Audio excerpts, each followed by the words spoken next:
রাধারানী।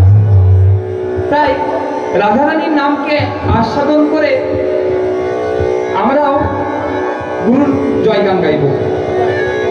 আর কেনই বা গাইব না? জানেন তো মায়েরা, আপনাদের কাছে এসেছি, আপনাদের বারবার আমি করতালি দিতে বলছি, তাই তো? বলছি না করতালি দিতে, উলুধ্বনি দিতে বলছি। কই তো মায়েরা, একবার উলুধ্বনি দেন। আমি কেন হাতে হাতে তালি দিতে বলছি জানেন?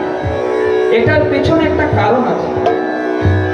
যদি আপনি জ্যোতিষ শাস্ত্র দেখেন, তাহলে যদি হাতে হাতে তালি দেওয়া যায়, তাহলে হাতের যে খারাপ রেখাগুলো থাকে না মায়েরা, সেই রেখাগুলো মুছে যায়। উইথ সাইন, অর্থাৎ যদি বিজ্ঞানের মতে দেখেন, তাহলে ওই হাতে হাতে যদি তালি দেওয়া হয়, তাহলে হাতে রক্ত সঞ্চালনটা ঠিক থাকে।